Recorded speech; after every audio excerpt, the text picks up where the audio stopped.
সম্মানিত ভিউয়ার্স, আজকে আমি আপনাদের মাঝে অতি গুরুত্বপূর্ণ এবং অতি প্রয়োজনীয় বাছাই করা কিছু ভার্ব নিয়ে হাজির হয়েছি, যে ভার্বগুলো আমরা প্রতিদিন লেখার সময় এবং বলার সময় ব্যবহার করে থাকি। তাছাড়াও আমি কিছু গুরুত্বপূর্ণ বিষয় নিয়ে আলোচনা করব, সেটা হচ্ছে যেমন ওয়াচ মানে দেখা, সি মানে দেখা, লুক মানেও দেখা, এগুলো কোনটা কখন বসে। তাছাড়া আমরা খাওয়া অর্থে কখনো ড্রিঙ্ক, কখনো ইট, কখনো হ্যাভ, কখনো টেক ব্যবহার করি, কখন কোনটা ব্যবহার করি সেটা নিয়েও আলোচনা করব। আপনাদের সুবিধার জন্য আমি স্লাইডের মাধ্যমে করেছি, যাতে আপনারা বারবার এগুলো পড়তে পারেন এবং চর্চা করতে পারেন। চলুন কম্পিউটার স্ক্রিনে চলে। সম্মানিত ভিউয়ার্স, আপনাদের সুবিধার জন্য আমি স্লাইডের মাধ্যমে করেছি, যাতে আপনারা বারবার প্র্যাকটিস করতে পারেন এবং মনে রাখার জন্য আমি একটা গুরুত্বপূর্ণ কৌশল অবলম্বন করেছি। সেটা চলুন দেখা যাক কি কৌশল। সেটা হচ্ছে, দেখুন, স্টার্ট মানে শুরু করা। দেখুন, স্টার্টেড, স্টার্টেড। এখন দেখুন, শুরু করা অর্থে আর কি ভার্ব ব্যবহার করি আমরা। দেখুন তো, বিগিন মানে আরম্ভ করা বা শুরু করা। খেয়াল করুন, বিজ্ঞান, বিগান। খেয়াল করুন, এভাবে প্র্যাকটিস করবেন। Start, started, started. বিগিন, বিজ্ঞান, বিজ্ঞান। দেখুন, আবার দেখেন ফিনিশ করা। দেখুন, শুরু করা, শেষ করা। ফিনিশ মানে শেষ করা। Finished, finished. আমি মিলানোর চেষ্টা করছি যতদূর পারি সম্ভব, যেভাবে পড়লে আপনি মনে রাখতে পারবেন আর কি। ফিনিশ মানে শেষ করা। দেখুন, শুরু করা, শেষ, ঠিক আছে, আরম্ভ করা, শেষ করা। Finished, finished, finished. এভাবে কমপ্লিট মানে সম্পূর্ণ করা। দেখুন, কোনো কিছু শুরু করা আবার শেষ, কমপ্লিট করে ফেলি। আমরা বলি না, আমি কাজটা কমপ্লিট করে ফেলেছি, ঠিক আছে, তার মানে কাজটা শেষ হয়ে গেছে। Complete, completed. এরপর দেখুন, স্টপ মানে কোনো কিছু শুরু করা আবার বন্ধ করা। তাহলে আমরা কি শিখতেছি এখানে? কোনো কিছু শুরু করা, শেষ করা, বন্ধ করা অর্থে আমরা কোন ভার্বগুলো ব্যবহার করি? Stopped, stop. এভাবে যদি আপনি বুঝে বুঝে পড়েন, তাহলে আপনি মনে রাখতে পারবেন। এবং তবে বারবার প্র্যাকটিস করার কোনো বিকল্প কিছু নাই। বারবার প্র্যাকটিস করতে হবে, লিখতে হবে এবং সেন্টেন্স তৈরি করার চেষ্টা করতে হবে। স্টপড, দেখুন, স্টপড। নেক্সট দেখুন, ফোজ। ফোজ শব্দটা মানে থামা, মানে বন্ধ করা।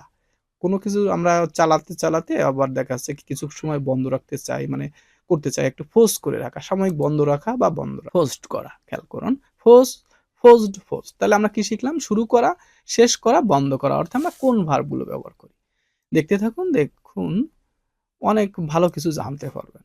দেখুন, ইট খাওয়া অর্থে আমরা কি কি ভার্ব ব্যবহার করি? শুধু কি ইট মানে কি খাওয়া অর্থে ব্যবহার করি? না, আরো কি কি ভার্ব ব্যবহার করি দেখেন। ইট, এইট, ইটেন।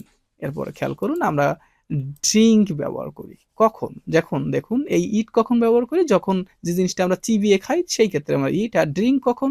যে তরল পদার্থ আমরা ডক ডক করে গিলে ফেলতে পারি, যেমন পানি, জুস, দুধ, এটা আমরা কি করি? চিবিয়ে খাই না কিন্তু, যে কারণে আমরা এটা ড্রিঙ্ক ব্যবহার করব। দেখেন, ড্রিঙ্ক, ড্রাঙ্ক, ড্রাঙ্ক। দেখুন, এটা ভার্ব টু, ভার্ব থ্রি রূপটা অবশ্যই ভালো করে পড়বেন। খেয়াল করুন, টেক মানে খাওয়া, নেওয়া, পান করা অর্থে ব্যবহার করি। টুক, টেকেন। এটা কখন ব্যবহার করি? যখন যে তরল পদার্থ আমরা অল্প অল্প করে পান করি, মানে ডক ডক করে গিলে খেতে পারি না, যেমন চা, কফি, গরম পানি, এটা তো আমরা অল্প অল্প করে পান করি, সেই ক্ষেত্রে আমরা টেক, আই টেক টি, ঠিক আছে। তারপর দেখেন, কোনো বায়ু পদার্থ গ্রহণ করার ক্ষেত্রে, যেমন সিগারেট, অক্সিজেন, বাতাস, এইগুলোর ক্ষেত্রে কিন্তু আমরা টেক ব্যবহার করি, যেমন আই টেক সিগারেট, আমি সিগারেট খাই। এই ক্ষেত্রে কিন্তু অবশ্যই টেক ব্যবহার করবেন। খেয়াল করুন, টুক, টেকেন, ঠিক আছে। আবার আই টেক ডিনার, এটাও লিখতে পারবেন, সমস্যা নেই। আবার হ্যাভ মানে খাওয়া, যেমন আপনি আই হ্যাভ মাই ব্রেকফাস্ট, আমি আমার ব্রেকফাস্ট করি, ঠিক আছে। আম হ্যাভিং আ কাপ অফ টি, আমি এক কাপ চা খাচ্ছি, এই ক্ষেত্রে হ্যাভ ব্যবহার করতে পারবেন। হ্যাভের ব্যাপক ব্যাপক ব্যবহার আছে, সেটা আমি একটা ক্লাসে আলোচনা করব। অনেক ক্ষেত্রে হ্যাভ ব্যবহার করা হয়। Have, had, had. হ্যাভ মানে আছে থাকা অর্থে না, খাওয়া অর্থে, গোসল করা অর্থে অনেক ক্ষেত্রে ব্যবহার করে থাকি। Had, had, had. Next, smoke মানে ধূমপান করা।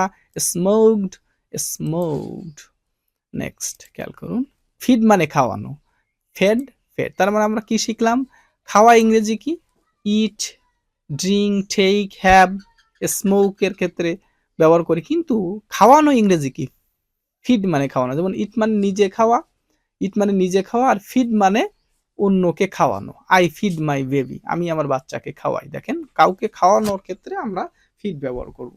তাহলে ইট মানে খাওয়া, ড্রিঙ্ক মানে পান করা, টেক মানে খাওয়া বা পান করা, হ্যাভ মানেও খাওয়া, হ্যাভ মানে আবার আছে থাকা অর্থে ব্যবহার করা হয়। আর স্মোক মানে ধূমপান করার ক্ষেত্রে আমরা স্মোক ব্যবহার করি, ঠিক আছে। হি ইজ স্মোকিং, সে ধূমপান করতেছে, এরকম লিখতে পারবেন। নেক্সট খেয়াল করুন, যে সেই মানে বলা, খেয়াল করুন, সে সেইড আর টেল মানেও কিন্তু বলা, তাই না? যেমন টেল মানেও বলা। কারোর কখন ব্যবহার করি একটু বলবো আমি একটু পরেই। টোল্ড, দেখুন স্পিক মানে কথা বলা, স্পোকেন। নেক্সট টক মানে কথা বলা, টকড। খেয়াল করুন, স্পিক মানেও কথা বলা, টক মানেও কথা বলা। পার্থক্য কি দেখেন, যখন কোনো ভাষায় কথা বলা, ভাষা বলার ক্ষেত্রে আমরা অবশ্যই স্পিক ব্যবহার করব, তখন কিন্তু আমি টক ব্যবহার করব না। যেমন আই ক্যান স্পিক ইংলিশ, আমি ইংরেজি বলতে পারি, তাহলে এখানে আমি আই টকড ইংলিশ বলবো না, আই ক্যান টক ইংলিশ এটা বলবো না। যেমন দেখেন, can I speak with you, আমি কি আপনার সাথে কথা বলতে পারি? দেখুন এখানে আপনি স্পিক ব্যবহার করতেছেন, আবার can I talk with you, এক্ষেত্রে কিন্তু কারোর সাথে কথা বলার ক্ষেত্রে আপনি স্পিক বা টক ব্যবহার করতে পারেন। পার্থক্য কোথায়? যদি ভাষা বলতে চান তাহলে অবশ্যই আপনাকে স্পিক ব্যবহার করতে হবে। দেখো, সে মানে বলা, স্বাভাবিক কথা বলা, মনের ভাব প্রকাশ করা। যেমন হি সেইড হিজ নেম, সে তার নাম বলেছিল, ঠিক আছে? যেমন I would like to say something, আমি কিছু বলতে চাই। স্বাভাবিকভাবে কথা বলার ক্ষেত্রে আমরা সে ব্যবহার করি। কিন্তু টেল কখন ব্যবহার করি? কারোর সাথে কিছু বলা, যখন কারোর সাথে কিছু বলতে চাই তাহলে আমরা টেল ব্যবহার। যেমন he told me a story, সে আমাকে একটা গল্প বলেছিল। যেমন তার মানে কি, মনে রাখবেন টেল যখন ব্যবহার করি ওর পরে অবশ্যই একটা ব্যক্তিবাচক অবজেক্ট থাকবে। I will tell you a story, আমি তাকে একটা গল্প বলবো। দেখুন কারোর সাথে কথা বলা, তখন আমরা টেল। আশা করি বুঝতে পেরেছেন সে কখন, টেল কখন, স্পিক আর টক কখন, কথা বলার ক্ষেত্রে আমরা কি কি ব্যবহার করি। নেক্সট, এরপরে দেখুন, ওফেন মানে খোলা, ওফেন মানে খোলা, ওফেন্ড দেখুন খোলা, প্রকাশ করা। ক্লোজ মানে কিন্তু বন্ধ করা, ও খোলা বন্ধ করা, ক্লোজড। এরপরে দেখুন, ডিসক্লোজ মানে প্রকাশ করা, ডিসক্লোজড। নেক্সট, রিভিল মানে প্রকাশ করা, রিভিলড। এক্সপোজ মানে প্রকাশ করা, এক্সপোজড। খেয়াল করুন, পাবলিশ মানে প্রকাশ করা, পাবলিশড। যখন কোনো বই প্রকাশ করা হয়, ভিডিও ক্লাস প্রকাশ করা হয়, তখন আমরা পাবলিশড ব্যবহার করি। খেয়াল করুন, তাহলে কি শিখলাম? কোনো কিছু খোলা বা প্রকাশ করা, বন্ধ করা, কোনো কিছু প্রকাশ করা অর্থে আমরা কি কোন ভার্বগুলো ব্যবহার করি। নেক্সট, এখন খেয়াল করুন, ক্রিয়েট মানে সৃষ্টি করা, ক্রিয়েটেড। সৃষ্টি করা, নির্মাণ করা, তৈরি করা, আবিষ্কার করা অর্থে আমরা যে সকল ভার্ব ব্যবহার করি এটা আমরা শিখবো এবার। ক্রিয়েট মানে সৃষ্টি করা, ক্রিয়েটেড। নেক্সট, মেক মানে তৈরি করা, মেড। নেক্সট দেখুন, বিল্ড মানে নির্মাণ করা, বিল্ড। যেমন দালান কোঠা নির্মাণ করার ক্ষেত্রে আমরা কিন্তু বিল্ড ব্যবহার করি, তৈরি করি। কনস্ট্রাক্ট ব্যবহার করি, ঠিক আছে? বা রাস্তাঘাট এইগুলো সব কনস্ট্রাক্ট, নির্মাণ করা, ঠিক আছে? কনস্ট্রাক্টেড। প্রিপেয়ার মানে প্রস্তুত করা, চা প্রস্তুত করা, বিভিন্ন শরবত প্রস্তুত করার ক্ষেত্রে আমরা প্রিপেয়ার ব্যবহার করি, প্রিপেয়ার। খেয়াল করুন, এরপর দেখেন, ইনভেন্ট মানে আবিষ্কার করা, কোনো জিনিস আবিষ্কার করার ক্ষেত্রে আমরা ইনভেন্ট ব্যবহার করি। যেমন কম্পিউটার, রেডিও, টেলিভিশন এইগুলো আবিষ্কার করা হয়েছে, ইলেকট্রনিক যে জিনিসগুলো আবিষ্কার করা হয়েছে সবগুলোর ক্ষেত্রে আমরা ইনভেন্ট ব্যবহার করি, ঠিক আছে? ইলেকট্রনিক, ঠিক আছে, তথ্য প্রযুক্তির যত আবিষ্কার সব ক্ষেত্রে আমরা ইনভেন্ট ব্যবহার করি, ইনভেন্টেড। আশা করি বুঝতে পেরেছেন। নেক্সট দেখুন, আমরা একটু আগে শিখলাম নির্মাণ করা, তৈরি করা, আবিষ্কার করা, কিন্তু কোনো কিছু ভেঙে ফেলা, ধ্বংস করা অর্থে কি ভার্ব ব্যবহার করি? যেমন দেখেন, ব্রেক মানে ভেঙে ফেলা, ব্রেক মানে আবার বিরতি, ব্রোকেন। নেক্সট খেয়াল করুন, ডিস্ট্রয় মানে ধ্বংস করা বা বিনষ্ট করা, ডিস্ট্রয়েড। ইন্টারাপ্ট করা মানে ব্যাঘাত করা বা মধ্যপথে বাধা দেওয়া, এই ওয়ার্ডটা কিন্তু প্রচুর ব্যবহার করা হয়, ইন্টারাপ্টেড করা, ইন্টারাপ্টেড। ঠিক আছে? অবস্ট্রাক্ট মানে ব্যাঘাত করা বা বাধা দেওয়া, অবস্ট্রাক্টেড। দেখেন, ভায়োলেট মানে লঙ্ঘন করা বা ভঙ্গ করা, ভায়োলেটেড। এটা সবাই জানেন। রিড মানে পড়া, রিড এর লেখা। এরপরে হচ্ছে রাইট মানে লেখা, রোট, রিটেন। নেক্সট, লার্ন মানে শেখা বা শিখি, কারণ সাবজেক্টের উপর ডিপেন্ড করে আমি শিখি, আই লার্ন, সে শেখে, শেখা, শিখি, বিভিন্ন অর্থ হয়ে থাকে সাবজেক্টের উপর। আবার টেন্স অনুসারে বা সময়ের অনুসারে এটার অতীতের অর্থ অন্যরকম হয়। লার্নড মানে শিখেছিলাম, এর লার্নড বা লার্নড লিখতে পারেন, লার্নড বা লার্নড। দেখেন খেয়াল করুন, ঠিস মানে শেখানো, দেখুন রিড মানে পড়া, রাইট মানে লেখা, লার্ন মানে শেখা, আর ঠিস মানে শিখানো। এইভাবে জোড়ায় জোড়ায় মিল করে করে আম, পড়তে হবে, তাহলে আপনার মনে থাকবে। টট, টট, খেয়াল করুন। এরপরে হচ্ছে ফুল মানে টানা বা টান দেওয়া, ফুলড, ফুলড। এবার দেখেন ফুস মানে, দেখেন ফুল মানে টান দেওয়া বা টানা, আর ফুস মানে ধাক্কা দেওয়া, ফুসড, ফুসড। এবার দেখুন আমি চেষ্টা করেছি মিল করে করার। বিলিভ মানে বিশ্বাস করা, বিলিভড, বিলিভড। দেখুন বিশ্বাস করা অর্থে আমরা ট্রাস্ট ব্যবহার করি, ট্রাস্ট, বিশ্বাস করা, ট্রাস্টেড, ট্রাস্টেড। নেক্সট দেখুন, অবিশ্বাস করা ইংরেজি কি, ডিসবিলিভ, ডিসবিলিভড, ডিসবিলিভড। এরপর দেখেন ডিস্ট্রাস্ট মানে অবিশ্বাস করা, ডিস্ট্রাস্টেড, ডিস্ট্রাস্টেড। দেখুন তাহলে কি শিখলাম, বিশ্বাস করা অর্থে আমরা বিলিভ বা ট্রাস্ট ব্যবহার করি, আবার অবিশ্বাস করা অর্থে আমরা ডিসবিলিভ এবং ডিস্ট্রাস্ট ব্যবহার করে থাকি। দেখুন খাম মানে আসা, খাম, খেইম, খাম। গো মানে যাওয়া, ওয়েন্ট, গন। দেখেন গিভ মানে দেওয়া, গেইভ, গিভেন। টেক মানে নেওয়া, টুক, টেকেন। দেখুন কি শিখলাম, কাম মানে আসা, গো মানে যাওয়া, গিভ মানে দেওয়া, টেক মানে নেওয়া, দেওয়া, নেওয়া, আসা, যাওয়া। ঠিক আছে, আশা করি বুঝতেছেন। নেক্সট দেখেন সি মানে দেখা, সি, স, সিন। আর দেখা ইংরেজি আমরা আবার কি লিখি, দেখেন শো মানে কি দেখানো, সি মানে নিজে দেখা, শো মানে অন্যকে দেখানো, শোড, শোড। আবার লুক মানে দেখা, লুকড, লুকড। নেক্সট ওয়াচ মানে দেখা, ওয়াজড, ওয়াজড। লুক মানে দেখা, স্থির কোনো জিনিস মনোযোগ দিয়ে দেখা, আর ওয়াচ মানে দেখা, চলমান জিনিস দেখা, যেমন আই ওয়াচ টিভি, আমি টিভি দেখি, দেখেন টিভি চলতে থাকে কিন্তু। আর লুক মানে স্থির কোনো জিনিস, লুক অ্যাট দ্য পিকচার, ছবিটির দিকে তাকাও, কোনো একটা জিনিস মনোযোগ দিয়ে তখন স্থির জিনিস দেখি তখন আমরা লুক ব্যবহার করি। আর সি মানে স্বাভাবিকভাবে আমরা যেটা দেখার ইচ্ছা নেই তবুও আমাদের চোখের সামনে দেখতে হয়, সেটা আমরা সি ব্যবহার করি। আমরা চোখ খুললেই যে জিনিসগুলো আমাদের চোখের সামনে দেখা পড়ে সবগুলো আমরা সি ব্যবহার করব। ঠিক আছে, আর স্থির কোনো জিনিস মনোযোগ দিয়ে দেখার ক্ষেত্রে লুক, আর চলমান জিনিস লেখা দেখার ক্ষেত্রে ওয়াচ ব্যবহার। ঠিক আছে, নেক্সট দেখুন ইনকারেজ মানে উৎসাহিত করা, ইনকারেজড, ইনকারেজড।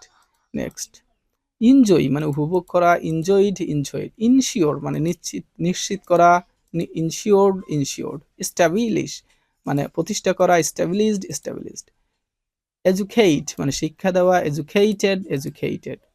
এক্সপেক্ট মানে আশা করা, expected, expected.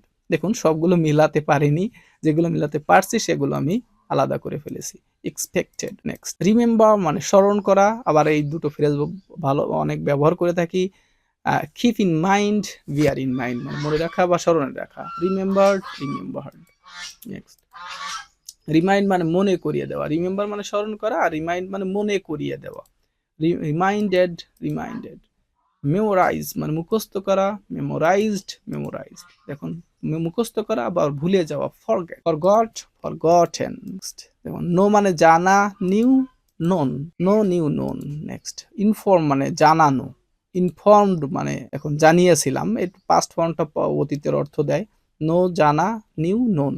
Inform, informed, inform. Know মানে জানা, ইনফর্ম মানে জানানো। নেক্সট আস্ক মানে জিজ্ঞাসা করা, আস্কড, আস্কড। আর উত্তর দেওয়া ইংরেজি আনসার মানে উত্তর দেওয়া, আনসার্ড, আনসার্ড। নেক্সট রিপ্লাই মানে উত্তর দেওয়া, রিপ্লাইড, রিপ্লাইড। রিপিট মানে পুনরায় বলা বা পুনরাবৃত্তি করা, রিপিটেড, রিপিটেড। নেক্সট দেখুন লাভ মানে হাসা, লাভড, লাভড, লাভড। হাসা, কাদা। ক্রাই মানে কান্না করা, ক্রাইড, ক্রাইড। সিট মানে বসা, স্যাট, স্যাট। স্ট্যান্ড মানে দাঁড়ানো, স্টুড, স্টুড। সেন্ড মানে পাঠানো, সেন্ট, সেন্ট। রিসিভ মানে গ্রহণ করা, রিসিভড, রিসিভড। খেয়াল করুন এখানে হাসা, কাদা, বসা, দাঁড়ানো, পাঠানো, গ্রহণ করা। দেখুন ওয়াক মানে হাঁটা, ওয়াকড, ওয়াকড। দেখুন run, ran, run. Win, one, one. দেখুন হাঁটা, দৌড়ানো, জয়লাভ করা। এরপরে দেখুন ফেইল মানে ব্যর্থ হওয়া, ফেইলড, ফেইলড। আবার ডিফিট মানে পরাজিত করা, ডিফিটেড। দেখুন বাই মানে কেনা, বট, বট। পারচেজ মানে ক্রয় করা বা কেনা, পারচেজড, পারচেজ। সেল মানে বিক্রি করা, সোল্ড, সোল্ড। এখানে কি শিখলাম, ক্রয় করা, বিক্রি করা। কুক মানে রান্না করা, কুকড, কুকড। দেখুন সার্ভ মানে পরিবেশন করা বা সেবা করা, কুক রান্না করা, পরিবেশন করা বা সেবা করা, cooked sorry, serve served serve. এখন ডিস্ট্রিবিউট মানে বন্টন করা বা বিলি করা, ডিস্ট্রিবিউটেড ডিস্ট্রিবিউটেড। রিলিজ মানে মুক্তি দেওয়া বা ছাড়া বা খালাস দেওয়া, রিলিজড। ডিসপ্লে মানে প্রদর্শন করা, ডিসপ্লেড ডিসপ্লেড ডিসপ্লেড। হাইড মানে আড়াল করা, হাইডেন হাইডেন। টাই মানে বাধা, টাইড টাইড। আনটাই মানে খুলে দেওয়া, আনটাইড আনটাইড আনটাইড। দেখুন স্লিপ মানে ঘুমানো, স্লেপ্ট স্লেপ্ট। ড্রিম মানে স্বপ্ন দেখা, ড্রেমড ড্রেমড। হেল্প মানে সাহায্য করা, হেল্পড হেল্প। অ্যাসিস্ট মানে সাহায্য করা বা সহায়তা করা, অ্যাসিস্টেড অ্যাসিস্টেড। সাপোর্ট মানে সমর্থন বা সহায়তা করা, সাপোর্টেড সাপোর্টেড। দেখুন আমরা কি শিখলাম, অ্যাভয়েড মানে এড়িয়ে যাওয়া, অ্যাভয়েডেড অ্যাভয়েডেড। কি শিখলাম দেখুন, ঘুমানো, স্বপ্ন দেখা, সাহায্য করা অর্থে হেল্প, অ্যাসিস্ট, সাপোর্ট, আর এড়িয়ে যাওয়া অ্যাভয়েড। নেক্সট বরো মানে ধার করা, বরোড বরোড। নেক্সট দেখেন লেন্ড মানে ধার দেওয়া, লেন্ট লেন্ট। মিস্টেক মানে ভুল করা, মিস্টুক মিস্টেইকেন। কারেক্ট মানে সঠিক করা, কারেক্টেড কারেক্ট। ক্যাচ মানে ধরা, কট কট। ফল মানে পতিত হওয়া, ফেল ফলেন। দেখুন কি শিখলাম, ধার করা, ধার দেওয়া, ভুল করা, সঠিক করা, ধরা, পতিত হওয়া বা পড়া। দেখুন ফ্রেজ মানে প্রশংসা করা, ফ্রেজড ফ্রেজড। নেক্সট দেখুন ক্রিটিসাইজ মানে সমালোচনা করা, criticised criticised.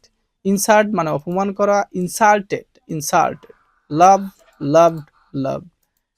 Like liked liked. দেখুন হেইট হেইটেড হেইটেড।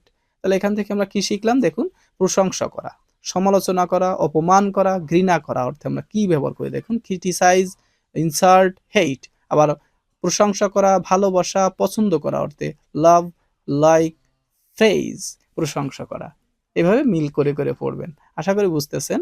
এভাবে পড়লে আপনি পারবেন। তাহলে অপমান সমালোচনা করা, ক্রিটিসাইজ করা, ইনসাল্ট অপমান করা, হেইট মানে ঘৃণা করা, ঠিক আছে। নেক্সট দেখুন ব্রিং মানে আনা, ব্রট ব্রট। নেক্সট বয়কট মানে বর্জন করা, বয়কটেড বয়কটেড বয়কটেড। রিজেক্ট বাতিল করা, রিজেক্টেড রিজেক্টেড। খরেল মানে ঝগড়া করা, খরেলড খরেলড। ডিসকাস মানে আলোচনা করা, ডিসকাসড ডিসকাসড। ক্লাব মানে তালি দেওয়া, ক্লাবড ক্লাব ক্লাব। আজকের মতো এ পর্যন্তই। তাহলে আমি পরবর্তী ক্লাসে আরো কিছু গুরুত্বপূর্ণ ভার্ব নিয়ে ক্লাস দেব, সেটা হবে ভার্বের পার্ট 2। এছাড়াও আমি অ্যাডভার্ব অ্যাডজেক্টিভের ক্লাস দেবো। তাছাড়া আমার চলমান যে সেন্টেন্স মেকিং মেশিন অর্থাৎ স্ট্রাকচারের ক্লাসগুলো চলতে থাকবে। সবাই অবশ্যই মনোযোগ দিয়ে দেখবেন, প্র্যাকটিস করবেন। ধন্যবাদ।